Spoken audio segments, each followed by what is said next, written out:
عمل کیا تھا.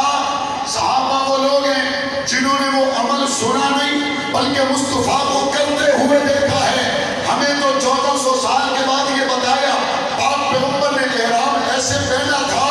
ہم نے 1400 سال کے بعد سنا. صحابہ نے سنا نہیں بلکہ صحابہ کرام نے اس طرح سے احرام کی چادروں میں میرے مدنی آقا کو دیکھا تھا. آج لاہور کی بادشاہی مسجد میں امام کعبہ آ جائے مغرب کی نماز کی امامت کے لیے گوجرا ٹوپا جھنگ کے لوگ پیچھے کھڑے ہو جائے کہ امام کعبہ کی تلاوت سنیں, حرم کی یادوں کو تازہ کریں. ایک تیرا نصیب ہے, میرا نصیب ہے, شیخ سدیس کی زبان سے قرآن سنتا ہوں. ایک حبشے کے کالے بلال کا نصیب ہے, مصلی پہ آمینہ کا لال قرآن پڑھتا ہے, پیچھے حبشے کا کالا بلال سے بات کرتا ہے. ایک میں ہوں جو قرآن پڑھتا ہوں اور ایک قرآن ہے جو صحابہ کو ہمیں بتاتا ہے. ہمارے دل میں صحابہ ہیں اور قرآن کے دل میں صحابہ ہیں. ہم قرآن مجید میں دیکھیں تو صحابہ, مصطفیٰ کے ساتھ دیکھیں تو صحابہ, قرآن لکھنے والے دیکھیں تو صحابہ, تلاوت کرنے والے دیکھیں تو صحابہ. اور ایک صحابی رسول ایسے بھی ہیں قرآن کی تلاوت کر رہے ہیں اور میرے آقا مدنی سن رہے ہیں. ایسا سنا, ایسا سنا, ایسا سنا. پاک پیغمبر نے فرمایا اگر تو تلاوت کرتا رہتا تیری تلاوت کو سن کر جو عرشوں سے اترنے والے فرشتے تھے ان فرشتوں کو سارا مدینہ دیکھ گئے. گل صحابہ تے وہ کرتے ہیں جنہاں دی گل ماں تے ہم نے سنتی تے کرتے ہونا تے نے جنہاں دا قرآن مصطفیٰ تے ہم نے سنتے.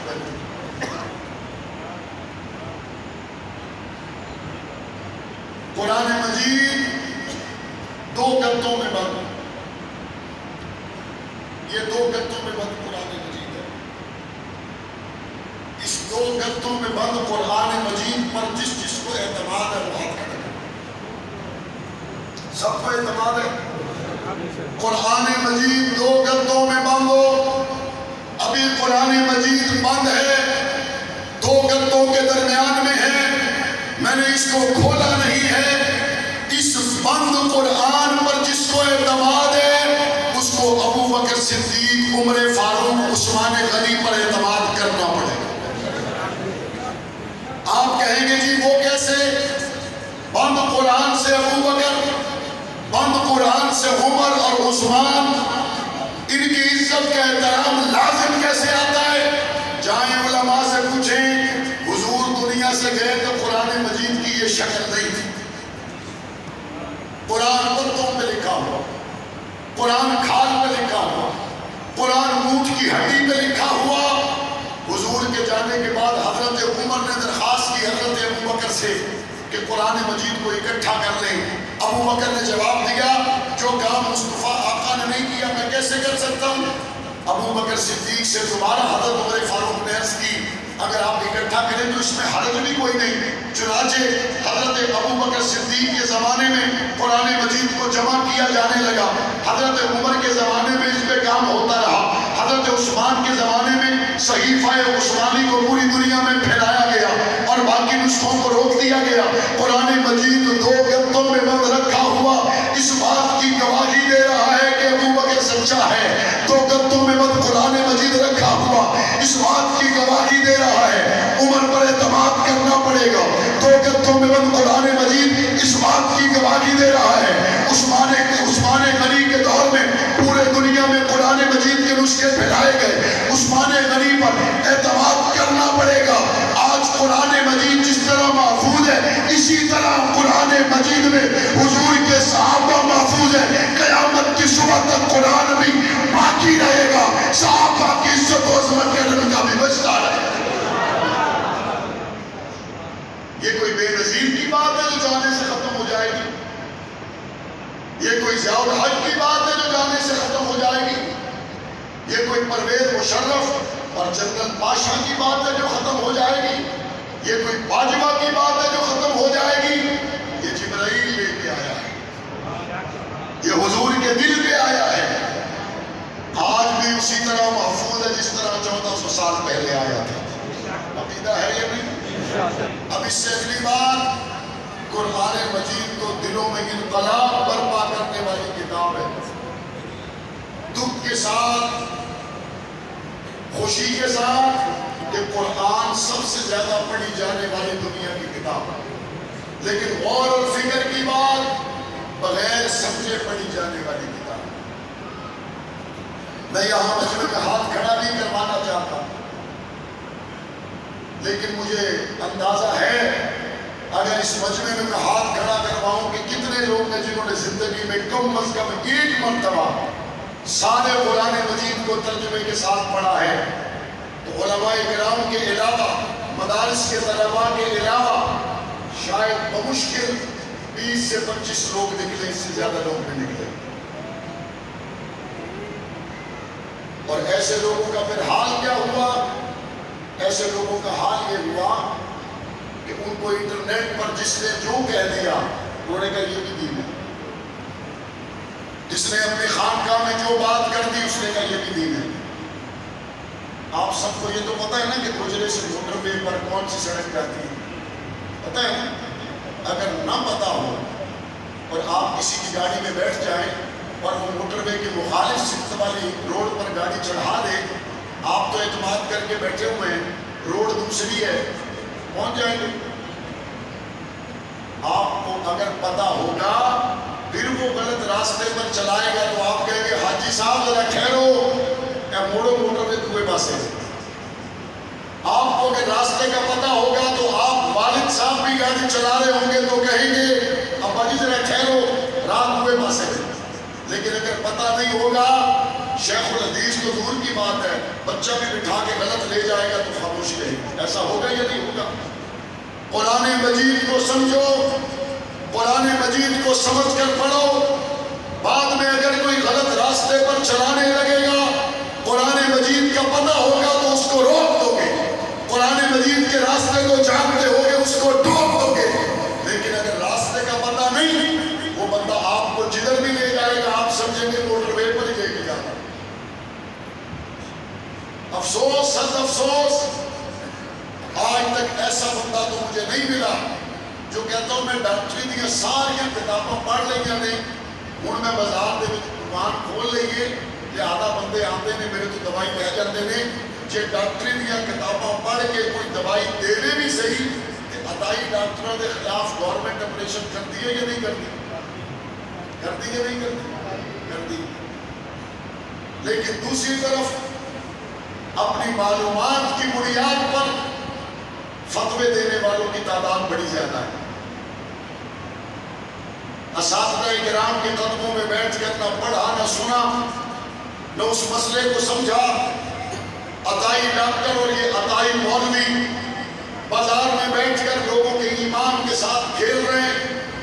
میں حیران ہوتا ہوں، جس نے صحت کے ساتھ کھیلا اس کے لیے تو قانون موجود ہے، جس نے ایمان کے ساتھ کھیلا اس کے لیے پاکستان میں قانون بھی موجود نہیں. اور قرآن مجید پتہ ہے ایسوں کے بارے میں کیا کہتا ہے؟ وَالْفِتْنَةُ أَشَدُّ مِنَ الْقَتْلِ. دین سے گمراہ کرنے والے نے قتل سے بڑا جرم کیا، اور یہ قتل سے بڑے جرم کرنے والے کلمے کے نام پر بننے والے ملک میں جا بجا موجود ہیں. اس لیے ضروری ہے اپنے بچوں کو قرآن مجید کا عالم بنائے. میں ایک جگہ پر بیٹھا ہوا تھا، پچھلے دنوں میں یورپ میں تھا، تو پیرس میں ایک جگہ پر ہم بیٹھے ہوئے، وہاں پر بہت سے پاکستانی بھی تھے جو ایک عرصے سے فرانس میں رہتے ہیں، اور وہاں کچھ دیگر ملکوں کے لوگ بھی تھے. بات شروع ہو گئی، کافی دیر تک وہ کہتے رہے کہ یہ جو مولانا لوگ ہیں ان میں یہ کمزوریاں ہیں، یہ کمزوریاں ہیں، یہ کمزوریاں ہیں، یہ کمزوریاں ہیں.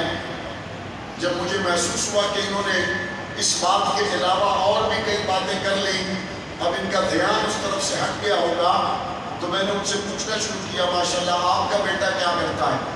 کسی نے کہا ڈاکٹر بن رہا ہے، کسی نے کہا انجینئر بن رہا ہے، کسی نے کہا پائلٹ بن رہا ہے، کسی نے کہا اچھا کاروبار کر رہا ہے. جب سب کی بات مکمل ہو گئی میں نے کہا بھئی کسی کا بچہ عالم بھی بن رہا ہے، کسی کا بچہ حافظ بھی بن رہا ہے؟ کہتے نہیں حافظ اور عالم تو نہیں بن رہا. میں نے کہا پائلٹ اگر آپ کا بچہ نہ بنے تو پہلے بھی کافی اچھے موجود ہیں، آپ کا بچہ اگر سائنسدان نہ بنے تو میں یہ نہیں کہتا کہ نہ بنے، ضرور بنے، لیکن پہلے بھی اچھے سائنسدان موجود ہیں۔ انجینئر بنے لیکن پہلے بھی اچھے انجینئر موجود ہیں۔ آپ نے تھوڑی دیر پہلے خود کہا اچھے عالم موجود نہیں ہیں، آپ نے تھوڑی دیر پہلے خود کہا اچھے حافظ موجود نہیں ہیں، تو حد نہیں ہو گئی؟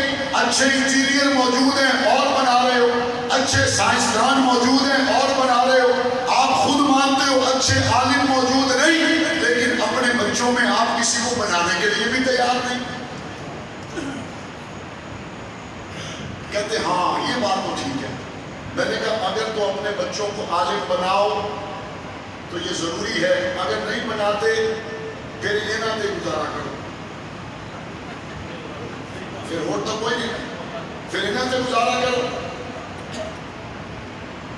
تو میں آپ میں اس قرآن مجید کی محفل میں تشریف لانے والے بزرگوں، جوانوں، اپنے بھائیوں سے یہ کہنا چاہتا ہوں، آپ اپنے بچے کو ڈاکٹر بنائیں، انجینئر بنائیں، پائلٹ بنائیں، لیکن اس کو قرآن مجید کا عالم ضرور بنائیں۔ آپ کے بیٹے سے زیادہ اچھا پائلٹ انگریز ہو سکتا ہے، آپ کے بیٹے سے اچھا انجینئر انگریز بھی ہو سکتا ہے۔ ہمارے انجینئر بیٹے کی تو خوبصورتی یہ ہوگی کہ وہ قرآن کا عالم بھی ہوگا اور انجینئر بھی ہوگا۔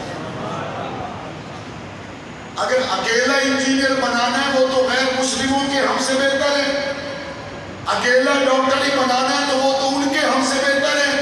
ہماری تو شان یہ ہے ہمارا بچہ سائنسدان بھی ہو اور محمد عربی کا غلام بھی ہو، اور ایسا سائنسدان ہی پاکستان کی ترقی کا ذریعہ بن سکتا ہے، ایسا ڈاکٹر ہی پاکستان کی ترقی کا ذریعہ بن سکتا ہے، پاکستان کی خود مختاری کا ذریعہ بن سکتا ہے۔ جس نے آج سے یہ خواب سوچنا شروع کیا ہو کہ مجھے کسی انڈین کمپنی میں بھی اچھی نوکری مل گئی تو میں کرنے کے لیے تیار ہوں، اس کا پھر پاکستان سے، پاکستان کے نظریات سے تو تعلق نہیں رہتا، اس کا مذہب صرف پیسہ ہے، اس کا مذہب صرف سرمایہ کمانا ہے۔ تو میں آپ میں بیٹھے ہوئے وہ لوگوں سے یہ ارادہ لینا چاہتا ہوں جو کہتے ہیں مولانا صاحب انشاءاللہ اپنے بیٹے کو حافظ عالم بنائیں گے، ڈاکٹر بنے، انجینئر بنے، یہ ڈگری بھی ہوگی لیکن انشاءاللہ وہ حافظ بھی بنے گا، عالم بھی بنے گا۔ ہاتھ کھڑا کر کے ارادہ کریں ماشاءاللہ۔ قرآن مجید کے مدرسوں کے ساتھ وابستہ رہو گے، قرآن مجید کے علوم کو سیکھیں گے، سمجھیں گے، یہ تو بات ہوگی بچوں کے لیے۔ یہ جو بڑے ہیں یہ بڑے بھی بہت ہی بڑے نے، یہ پتہ ہے کتنے بڑے نے؟ اتنے بڑے نے کہ جے انہوں نے کہو نا کہ قرآن پاک کا ترجمہ فوراً کہیں گے بہت جی ہن عمر نانگی، ہن عمر نانگی، ہن کتنے ہونا، ہن عمر نانگی، ہن نہیں پڑھیا جاتا۔ یہ جی دی ننگی ہوئی عمر ہے نا، انہوں کہو اے فلانے مول تے تواڈے ورگے ایماندار بندے کی ضرورت ہے تے مہینے کی تنخواہ ہے 5 لاکھ، یہ کدی نہیں کہے گا عمر نانگی، کدی بھی نہیں کہے گا عمر نانگی۔ اس کو کہو کہ جناب 10 لاکھ روپیہ تنخواہ ہے، چائنیز زبان سیکھنی ہے، سی بینک کی نوکری ہے، یہ کدی بھی نہیں کہے گا عمر نانگی، کہے گا کہ چائنیز زبان سکھاؤ 10 لاکھ روپیہ گھر آنا چاہیے۔ لیکن جے وہ قرآن سکھان کی گل کرو تو کہے گا عمر لگ گئی ہے۔ مسئلہ یہ ہے، اور مسلمانوں کی کمزوری کی پوری دنیا میں وجہ بھی یہ ہے، ہم نے قرآن کو اس لیے نہیں پڑھا کہ اس کے پڑھنے سے دنیا کا پیسہ نہیں ملتا۔ ہم نے چائنیز زبان اس لیے سیکھ لی اس میں پیسہ ہے، انگریزی زبان اس لیے سیکھی اس میں پیسہ ہے، اور صرف قرآن مجید میں استعمال ہونے والی جو عربی ہے اگر صرف اس کو بھی سیکھا جائے تو صرف 2 مہینے لگتے ہیں، صرف 3 مہینے لگتے ہیں۔ انگریزی سیکھ لی، چائنیز سیکھ لی، فرینچ سیکھ لی، عربی کو نہیں سیکھا، چونکہ اس کے سیکھنے سے کون سا پیسے ملتے ہیں؟ تو میرے بھائی اس کے سیکھنے سے رب کا قرآن سمجھ میں آ جائے، اس سے بڑی بات اور کون سی ہو سکتی ہے؟ عدالتی فیصلہ آتا نا انگریزی دے وچ تو بندے ٹورے ہوتے ہیں کسی پڑھے لکھے تو پڑھا رہا، انگریزی میں کوئی آرڈر آ جائے، پروفیسر دے ہوئے تو رات ہی پہنچے ہوئے ہوتے ہیں، پروفیسر صاحب دسو کی لکھے انگریزی دے وچ لکھے 20 سال ہو گئے، 30 سال ہو گئے، 50 سال ہو گئے، گھر کی الماری دے وچ عربی چ لکھیا قرآن پہ ہے اور ایمان ہے کہ اللہ کا کلام ہے. آج تک کسی مولوی دے کول گئے نہیں کہ پڑھ کے دسیو جی وچ کی لکھیا. ایک خط حکومت کا آ جائے تو رات 11:30 بجے پروفیسر صاحب ڈاکٹر صاحب جگا رہے ہیں بھائی ذرا دسیا جائے. اور اللہ کا قرآن ہمارے نام پر حضور کے ذریعے سے آنے والا خط ہے. اس کو پڑھانے کے لیے سمجھنے کے لیے اگر آج تک ٹائم نہیں نکالا تو ہمیں پھر دیکھنا چاہیے ہم کس درجے کے مسلمان ہیں.